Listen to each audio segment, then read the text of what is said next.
پر مسلمانوں کی اپنی کوآپریشن کی بنیاد پر صدقات، زکوٰۃ اور خیرات کے حوالے سے چلتا ہے، اس کے اندر لوگوں سے میری اپیل ہے کہ اس کے اندر کوئی کمی نہ کی جائے۔ جتنی پہنچ علماء کی ہے اور ائمہ کی ہے قوم کی جڑوں تک، وہ شاید کم اداروں کی ہوگی، تو لہٰذا یہ بہت ضروری تھا کہ اس ماحول کے حوالے سے صرف عبادتوں کا ہی نہیں بلکہ جو ہدایات صحت کے حوالے سے بھی جو ہر گھر تک پہنچ سکتی ہے، اس کے لیے مسجد کو ہی ذریعہ بنایا جائے تاکہ ہر فرد تک یہ بات پہنچ جائے کہ کس طرح سے احتیاط کی جائے، اور قوم اس ڈسپلن کا اظہار کرے کہ یہ قوم جو ہے یہ اللہ تعالیٰ کی آزمائشوں کے ساتھ گزرتی ہوئی، معافی مانگتی ہوئی ایک اچھی قوم بنتی جا رہی ہے جو اپنے آپ کو بڑے منتظم انتظام کے ساتھ چلانا چاہتی ہے۔ میں میڈیا سے بھی گزارش کرتا ہوں کہ جن چیزوں کا فیصلہ ہوا ہے یہ بالکل اتفاق رائے کے ساتھ ہوا ہے، کسی ایک فرد نے یہ بات نہیں کی، کسی ایک فرد نے، نہ کسی ایک حکومت نے یہ بات کی کہ تراویح نہ ہو اور مسجدوں کا لاک ڈاؤن ہوا، کسی نے نہیں بات کی، تو لہٰذا اس کو بلا وجہ ڈیبیٹ میں لانا کہ ایسا ہونا چاہیے ویسا ہونا چاہیے، کسی ایک نے نہیں۔ اور صحت کے ہیلتھ منسٹر بھی موجود تھے، ان کا جو مشورہ اور WHO کا جو مشورہ ہے وہ بھی اس کے اندر اس کو شامل کر لیا گیا۔ اب یہ ذمہ داری ہے صرف ہر فرد کی ذمہ داری ہے، یعنی یہ ائمہ کی ذمہ داری اکیلی نہیں ہے، نہ قانون کی ذمہ داری ہے امپلیمنٹ کرنے کے حوالے سے، یہ ہر فرد کی۔ جب اجماع ہو جائے خیالات کے اوپر اور اتفاق ہو جائے ائمہ کے درمیان، مشائخ علماء کے درمیان اور حکومت کے درمیان، پھر اس کی خلاف ورزی تو بالکل ایک گناہ سمجھی جائے گی۔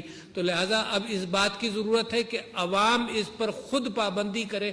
وہ قومیں ترقی کرتی ہیں جہاں پولیس مجبور نہیں کر رہی ہو پابندی کرنے کے لیے، بلکہ خود لوگ کہیں کہ ہم انتظام کریں گے اس بات کا۔ اور اسلام کے اندر مسجد نبوی سے اور قرآن کی آیات کے اعتبار اللہ تعالیٰ کے احکامات بھی آئے۔ جب مسلمانوں نے اس تنظیم کے معاملے کے اندر ذرا سی بھی کوتاہی ہوئی تو ایک بڑھتی ہوئی مسلم امت کے لیے بے انتہا ضروری ہے کہ وہ خود ان چیزوں کا اہتمام کرے۔ تو یہ لا اینڈ آرڈر سچویشن نہیں ہے، مگر ایڈمنسٹریشن مدد کر سکتی ہے، اور مساجد اور امام بارگاہوں کی کمیٹی سے میری گزارش یہ ہے کہ وہ اس کا بھی اہتمام کریں اور حکومت کے ساتھ ایک مشاورت کے اندر رہیں۔ تو یہ 20 نکاتی جو تجاویز ہیں یہ میں آپ کے سامنے پڑھ کر سناتا ہوں، اور یہ تحریری طور پر ریلیز بھی کر دی جائیں گی اور میں پڑھ کر بھی سناتا ہوں۔ مساجد اور امام بارگاہوں میں قالین یا دریاں نہیں بچھائی جائیں گی۔ یہ جو علماء کا فتویٰ تھا پہلا، اس حوالے سے ان احکامات کو بھی مشوروں کو بھی جوڑ لیا جا رہا ہے، اور جو حکومت چاہتی ہے اس کو ملا لیا جا رہا ہے کہ قالین اور دری نہ ہو، کیونکہ سانس کے ذریعے جو جراثیم اور جو وائرس اس میں جائے گا وہ دوسروں کے اوپر بھی اثر کرے گا۔ تو مساجد اور امام بارگاہوں میں قالین یا دریاں نہیں بچھائی جائیں گی، صاف فرش پر نماز پڑھی جائے گی۔ نمبر 2، اگر کچا، یہ تراویح کے اعتبار سے بھی ہے، فرائض کے اعتبار سے بھی ہے، جمعوں کے اعتبار سے بھی ہے، اور یہ سوشل ڈسٹنسنگ کا جو اصول ہے یہ دنیائے صحت نے اس کو اپنایا ہے۔ اس ڈسپلن میں رہتے ہوئے جو بھی کام کیے جائیں وہ سب ویسے ہی جائز ہیں، مگر اب ہم سب مہر لگا رہے ہیں سب لوگ مل کر اس بات کے اوپر کہ یہ ان اصولوں کی پابندی کر کر یہ کام کیے جائیں گے۔ جو لوگ گھر سے اپنی جانماز لا کر اس پر نماز پڑھنا چاہیں وہ ایسا ضرور کریں، اس کو انکریج کیا جا رہا ہے۔ چوتھا نقطہ ہے کہ نماز سے پیشتر اور بعد میں مجمع لگانے سے گریز کیا جائے۔ جو گفتگو قریب بیٹھ کر کی جاتی ہے اس سے گریز کیا جائے، حالات اس بات کے متقاضی ہیں۔ جن مساجد اور امام بارگاہوں میں صحن موجود ہو وہاں ہال کے اندر نہیں بلکہ صحن میں نماز پڑھی جائے اور پڑھائی جائے۔ چھٹا نقطہ ہے، یہ پچھلے اتفاق کا بھی کنٹینویشن ہے کہ 50 سال سے زیادہ عمر کے لوگ، نابالغ بچے اور کھانسی، نزلہ، زکام وغیرہ کے مریض مساجد میں اور امام بارگاہوں میں نہیں آئے۔ یہ پہلی مرتبہ بھی کہا گیا تھا اور اس وقت بھی گزارش یہی کی جا رہی ہے، کیونکہ جتنی سٹڈیز ہیں دنیا کے اندر وہ پاکستان کے اندر ہیلتھ ایڈوائزر نے یہ بتایا کہ 80% افراد جو جاں بحق ہوئے ہیں وہ 50 سال سے زیادہ کی عمر کے ہیں، تو وہ لوگ خاص طور پر اس بات کا احتیاط کریں جن کو ڈائبٹیز وغیرہ ہے، ان کو یہ بیماری زیادہ دیر تک اور خراب اثر کرتی ہے، تو وہ لوگ مسجد میں نہ جائیں۔ مسجد کے احاطے کے اندر نماز تراویح کا اہتمام کیا جائے، یہ سب جگہ سے اتفاق ہوا کہ جو احاطے کے اندر کی جائے نماز تراویح کا اہتمام، سڑک اور فٹ پاتھ پر نماز پڑھنے سے اجتناب کیا جائے۔ یہ بھی رائے تھی کہ جو مسجد میں کچھ لوگ جو نماز تراویح پڑھ لیں گے اور حکومت کے ان احکامات کے وجہ سے ثواب سب کو ملے گا، مگر گھروں میں بھی تراویح کا اہتمام کیا جائے۔ مسجد کے فرش کو صاف رکھنے کے لیے اور کرنے کے لیے پانی میں کلورین کا محلول بنا کر اس پانی سے دھویا جائے مسجد کے فرش کو۔ اسی محلول کو استعمال کر کے جہاں چٹائیاں بچھائی جا رہی ہیں، وہاں چٹائی کے اوپر جہاں نماز ہوتی ہے وہاں چٹائی پر بھی اسی محلول کا چھڑکاؤ کیا جائے۔ 10واں نمبر نقطہ ہے مسجد میں صف بندی کا اہتمام اور امام بارگاہ میں صف بندی کا اہتمام اس انداز سے کیا جائے کہ نمازیوں کے درمیان 6 فٹ کا فاصلہ ہو، اور ایک نقشہ منسلک ہے جو پبلسائز کر دیا جائے گا، جس کے اندر یہ نقشہ صرف نشاندہی کر رہا ہے کہ دو نمازیوں کے درمیان دو نمازیوں کی جگہ خالی چھوڑی جائے۔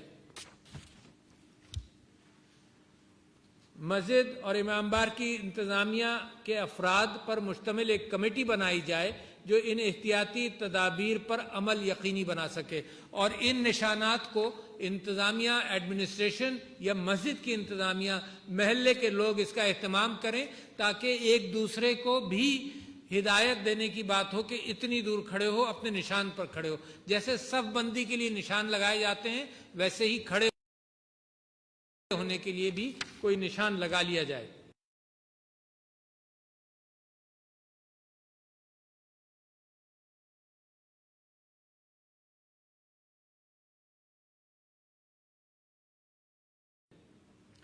مساجد کے منتظمین اگر فرش پر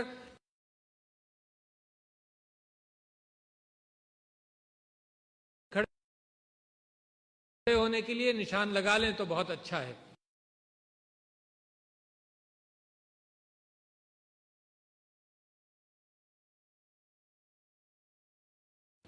تیرہواں نمبر نقطہ ہے کہ وضو گھر سے کر کے مسجد تشریف لائیں، ہاتھ صابن سے 20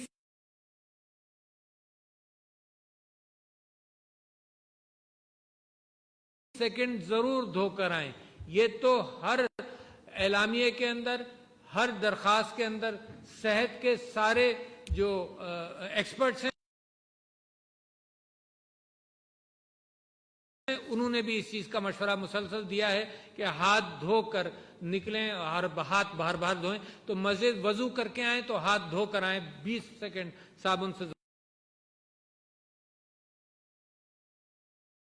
امام بارگاہ میں تشریف لائیں اور پھر کسی سے ہاتھ نہ ملائیں اور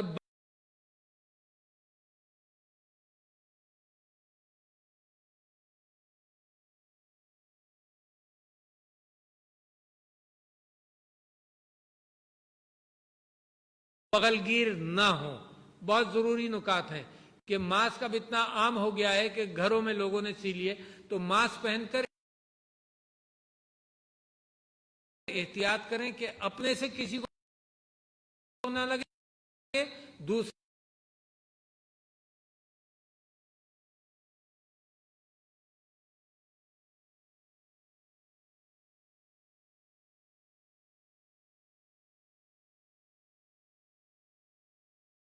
سے مجھ کو نہ لگے، تو یہ احتیاط بڑی ضروری ہے۔ پھر اپنے چہرے کو ہاتھ نہ لگائیں، اس سے گریز کریں، اور گھر واپسی پر ہاتھ دھو کر یہ کر سکتے ہیں، مگر مسجد کے اندر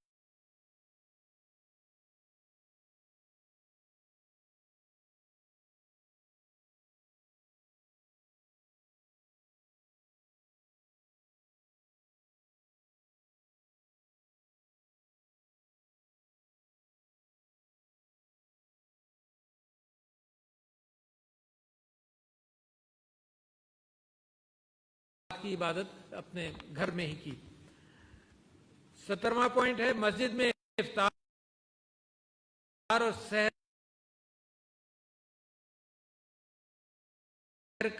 سحری کا اجتماعی انتظام نہ کیا جائے. لوگ قریب قریب بیٹھ جاتے ہیں تو اجتماعی انتظام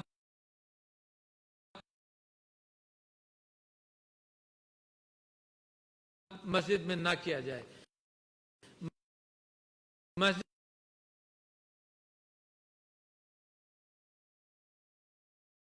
اور امام بارگاہ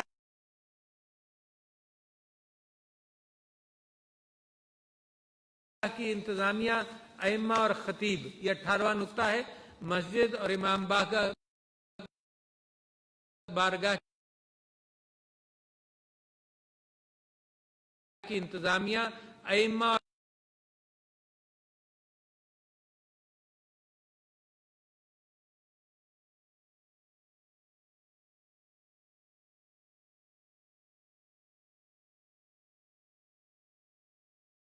اور امام بارگاہوں کی انتظامیہ کو ان احتیاطی تدابیر کے ساتھ یہ مشروط اجازت ہے کہ وہ تراویحوں کا اور فرائض نماز کا اور جمعے کا اہتمام کریں. یہ سوشل ڈسٹنسنگ کے ساتھ کریں تو دنیا میں کسی کو اس کے اوپر اعتراض نہیں ہے. آپ خیال رکھیں گناہگار ہوں گے کہ مجھ سے بد احتیاطی سے کسی اور کو یہ مرض لگ جائے اور وہ گناہگار ہوگا کہ اس کی بد احتیاطی سے. متاثرین کی حالات میں متاثرین کی تعداد کورونا کی بڑھ گئی ہے تو حکومت دوسرے شعبوں کی طرح مساجد اور امام بارگاہوں کے بارے میں فیصلے پر نظر ثانی کرے گی. یہ اختیار سارے ائمہ اور علماء اور مشائخ نے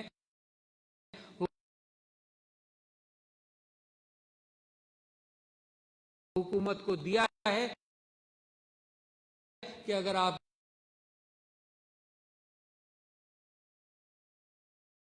ضرورت سمجھیں حالات ایسے ہوں تو آپ اس کی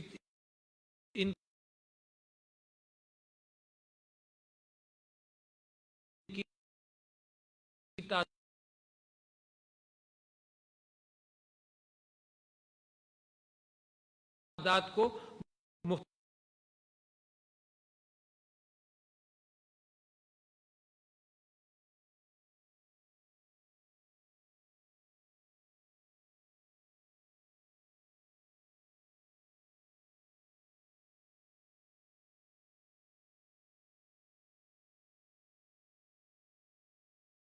مختصر اور بھی مختصر کر سکتے ہیں. اور وہی تدابیر جو ہم اپنے گھروں کے اعتبار سے کرنا چاہتے ہیں وہ کریں. اور اپیل ہر شخص کے ساتھ یہ اپیل ہے کہ یہ اجماع ہے اس بات کے اوپر اس کی خلاف ورزی گناہ کا مرتکب ہوگی تو اس میں خود بھی اب احتیاط کریں. بہت شکریہ جناب. بہت شکریہ. Other non-state actors are, those who are really not interested in the peace process. So as far as I am concerned, their concentration is not in all the provinces. These are just scattered groups here and there. Right. So nothing to worry about, as I can assume. But Amara, talking about now Afghanistan,